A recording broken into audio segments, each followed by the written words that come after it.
bem-vindos a mais um Religare, programa que te convida a refletir sobre temas importantes como sociedade, cultura, política, arte, religiosidade e tantos outros. Dando continuidade ao nosso tema da semana passada, envelhecimento, estamos aqui com a Ana Paula Freitas, que é psicóloga, psicoterapeuta, acompanhante terapeuta, psicodramatista e que trabalha, né, tem uma experiência grande com um grupo de atendimento a familiares de pessoas idosas e pessoas idosas também, né, Ana? Fala pra gente um pouco desse seu trabalho. Olá, pessoal. Obrigada pelo convite, novamente, Jaqueline. Bom, é o grupo de apoio aos idosos, aos familiares de idosos com transtornos mentais.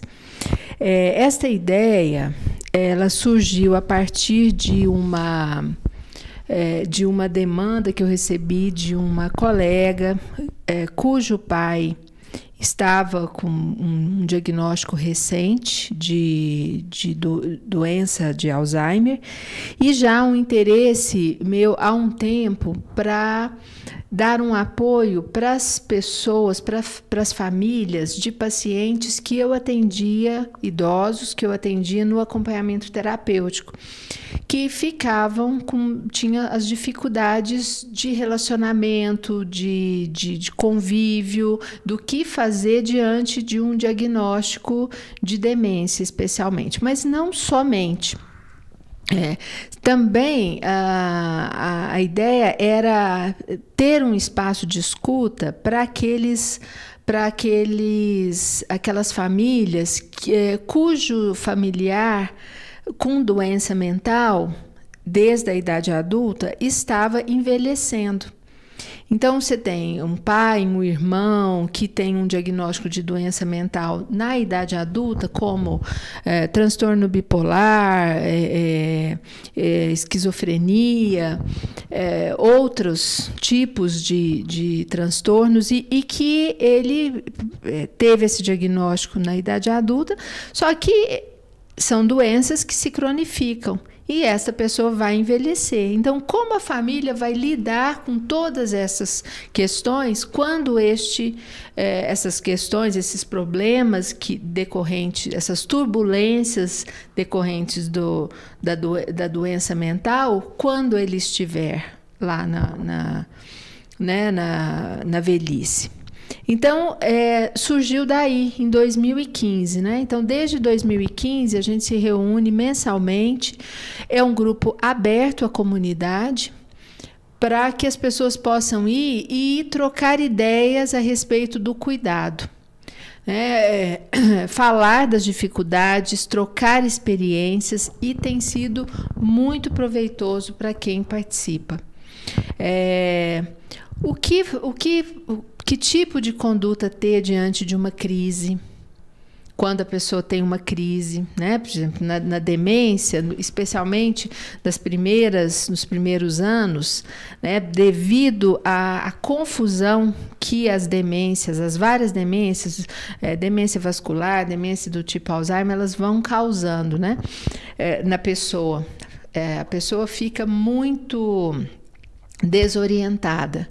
E a família, evidentemente, fica, porque a comunicação não é mais a mesma, né? Então, o que fazer nessas horas? Como tranquilizar esse idoso numa agitação?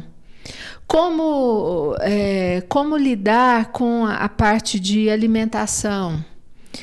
A divisão financeira, que acaba ficando turbulenta também para boa parte das famílias, né?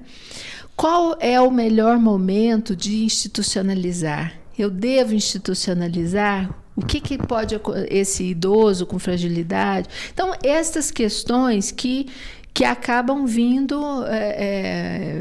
surgindo no seio da família, naquele momento de maior dificuldade, que tem o diagnóstico de demência, tem aquele sofrimento e precisa a família toda se mobilizar para poder ajudar, né, nessa hora.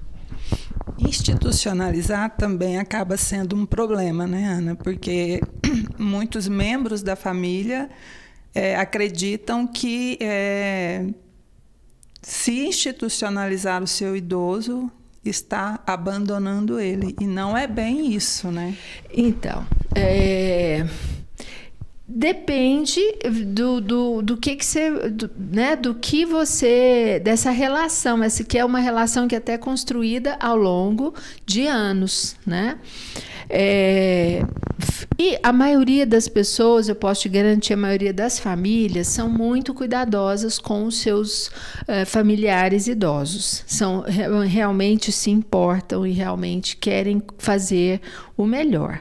A maioria. Esta ideia de deixar o idoso abandonado ou da violência contra o idoso, Jaqueline, que às vezes a gente vê nos programas mais sensacionalistas, isso acontece, mas isso não é a regra. A maioria das famílias tem uma disponibilidade amorosa para cuidar do seu idoso. Só que a questão é como fazer isso. Né? Então, não tem um manual lá. Você vai ao médico, ao neurologista, ao geriatra, ele dá o diagnóstico, mas e daí? O que eu vou fazer? Esse é o momento, então, de estar com as pessoas para falar, não, eu preciso de ajuda. Eu vou na literatura, eu sigo pessoas no Instagram, isso é válido, é legítimo. Mas eu preciso também de ter uma conversa com gente real. Preciso falar, olha, isso é difícil, isso não é... E isso pode ser uma experiência muito importante para quem está nessa tarefa do cuidado, né? Existe um desconhecimento, né, de que existe esse grupo ao qual você cuida, ou as pessoas ainda não entenderam a importância de buscar ajuda quando elas têm no seu lar alguém, né, com uma demência. As pessoas buscam ajuda, sim, e tem inclusive a Associação Brasileira de Alzheimer, a ABRAS, que há anos faz um trabalho maravilhoso de suporte às famílias de idosos com demência, né? Então, tem trabalhos magníficos. Aqui em Uberlândia, infelizmente, nós não temos reuniões da ABRAS, né? Então, hoje a gente tem este serviço, que é um serviço gratuito, aberto à comunidade, que a gente disponibiliza, mas é um serviço voluntário, ainda não tem locais na cidade, né? A gente gostaria que tivesse. Você tem o apoio, quando para institucionalizar, você precisa entrar na fila, fazer um cadastro, né, procurar assistência social, quando é o caso de institucionalizar. Mas quero lembrar você e a quem está nos assistindo um fato. Graças ao Estatuto do Idoso, graças ao controle social, quando se institucionaliza um idoso, todas as instituições que recebem esse idoso, elas são muito orientadas primeiro pelas instâncias jurídicas, né? E ela necessariamente vai atrás dos familiares e mantém um diálogo constante, inclusive exigindo a presença dos familiares nas visitas, na instituição regularmente para esse idoso, para não deixar que esse idoso fique esquecido na instituição. Então, o Ministério Público, né, o promotor da área que cuida de idosos, está sempre de olho e cuidando para que as instituições possam observar todo esse trâmite legal, sabe? Então, o idoso hoje, ele está lá, mas ele quando é preciso, porque chega uma hora que às vezes é preciso. Se você puder e tiver condições afetivas, financeiras, funcionais, condições plenas de cuidar do idoso em casa, é bom que ele fique em casa, na casa dele, do jeito, no quarto dele, onde ele acostumou estar, e junto dos seus familiares. Mas às vezes não é possível, por vários motivos. Então, essa é chegada a hora, se for o caso, e aí então é essa hora que vem um misto de sentimentos, evidentemente, né? Para a família fazer isso. Essa é uma das fragilidades, né? Existe uma outra também, que é a depressão no idoso. É possível detectar sinais de que esse idoso já está entrando num processo de depressão e que a atenção precisa ser mais cuidadosa? Você fala o idoso com demência? Não, o idoso saudável, né? Que tem uma saúde, está envelhecendo, está passando por esse processo, mas que ele começa a apresentar também sinais de tristeza, de já não querer mais sair, de não querer mais fazer as coisas que fazia antes, que podem ser alguns sinais de depressão. Bom, primeiro, a gente precisa também, que é um outro mito, a gente falava né, desses mitos e preconceitos de envelhecimento, é um preconceito ou uma ideia de que o idoso é um pouco triste, né? O idoso não é um pouco triste, ninguém é um pouco triste. Se alguém é um pouco triste, e ela é mais baixa astral, etc., alguma coisa precisa ser olhada, precisa ser cuidada, né? A gente, por conta dos nossos projetos de vida, nosso sentido de vida, a gente se entristece com umas coisas e fica alegre com outras coisas, e assim é a vida. E às vezes a gente tem um acontecimento, né? Por exemplo, uma aposentadoria, que dependendo da situação pode deixar a pessoa um pouco mais triste. Mas depois ela se restabelece porque ela vai ter novos projetos de vida. Por exemplo, né? Se um idoso está muito triste por muito tempo e ele fica isolado e ele já não quer fazer coisas, tem algum problema acontecendo, né? Às vezes ele já não quer fazer as coisas que fazia antes, ele fica mais seletivo.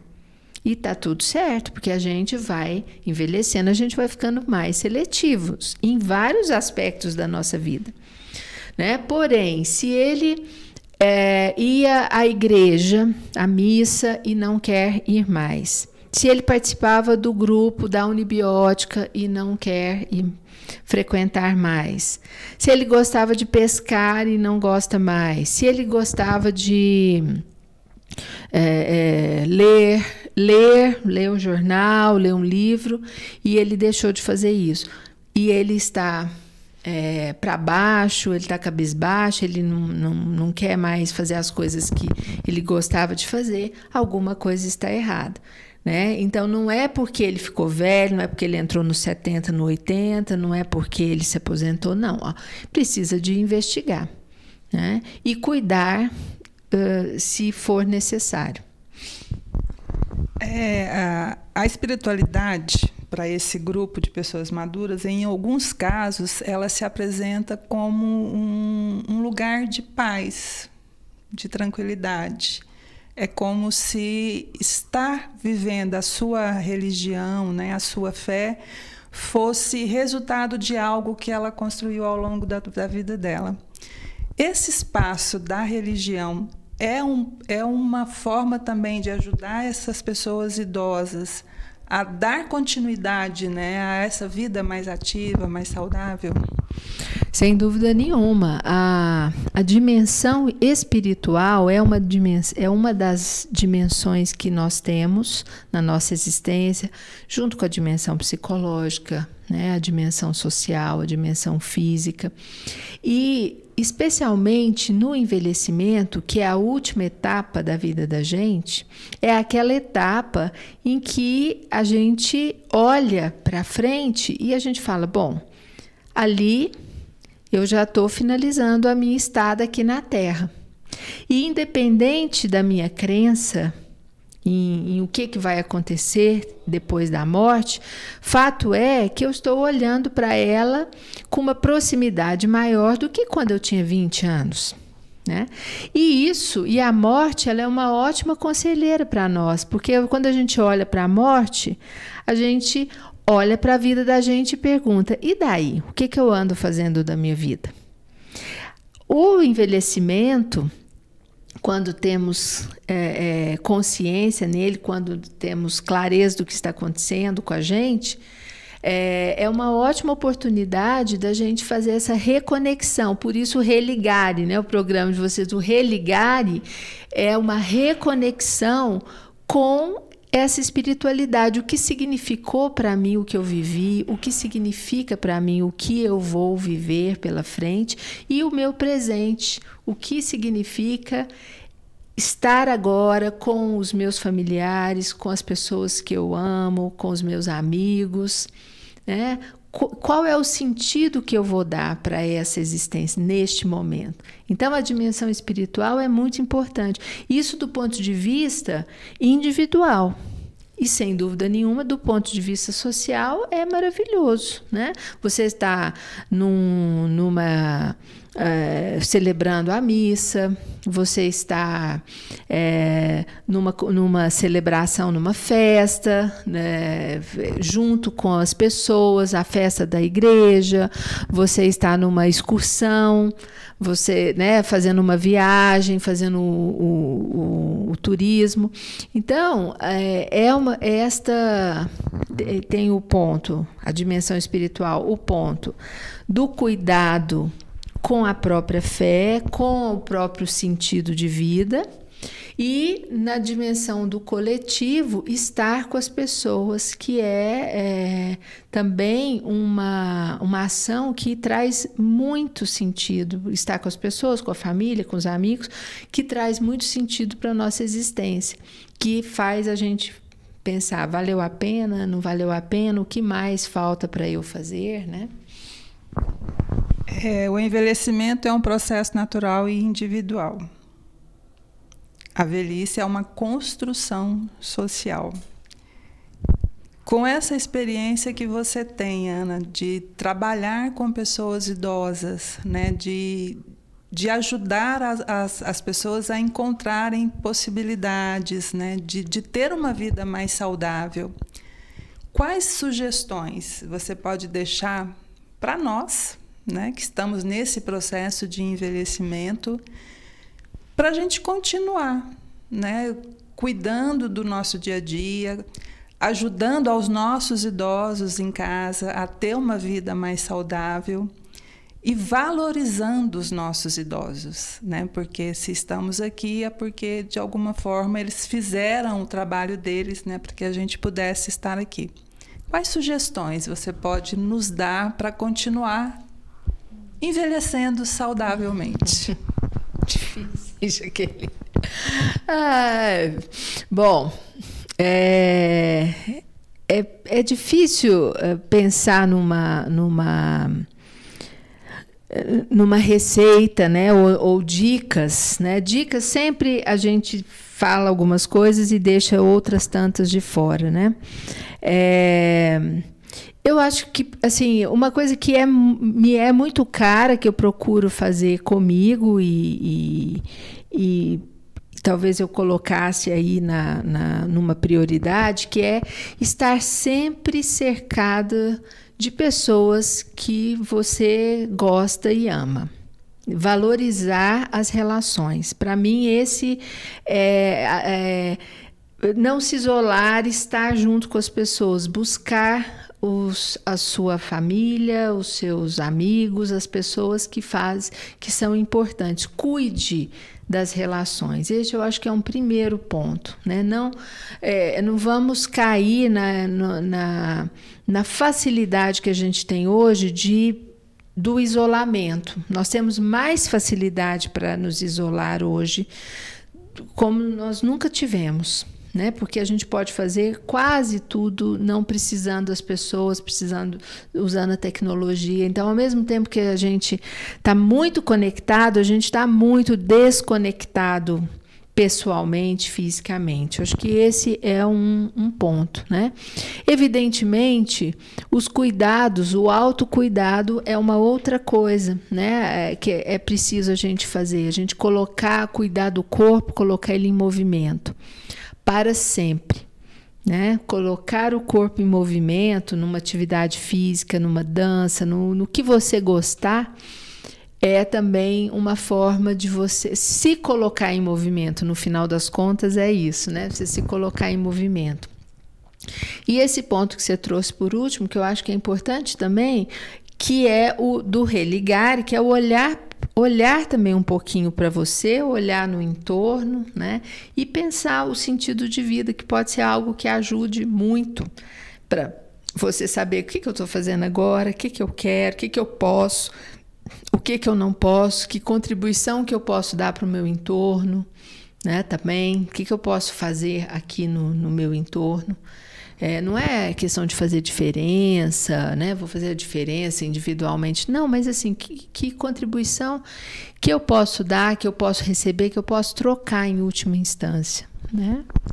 Muito bom. Ana, só reiterando aqui, né, o seu trabalho com esse grupo, que é extremamente importante, esse grupo de apoio. Fala os dias, quando que acontece, o horário. É sempre na última terça-feira do mês, às 19h30, lá na Clínica Trilhas. Posso passar o celular de contato? É 34-9662-4430.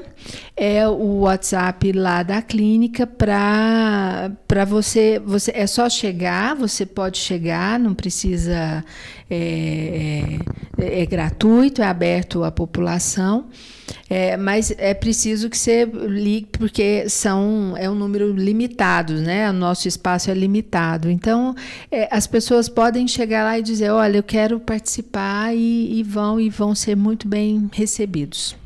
Muito bom. Ana, muito obrigada. Eu que agradeço. Mais uma vez, uma aula com você. É sempre um prazer estar na sua presença. Obrigada a você que esteve conosco até agora. E se você tem desejos de fazer alguma coisa que ficou esperando até agora, não fica mais esperando. Vai lá, faça, né? Cuide de você para que seu envelhecimento realmente seja um envelhecimento saudável. Muito obrigada pela sua audiência e a gente se encontra no próximo Religar.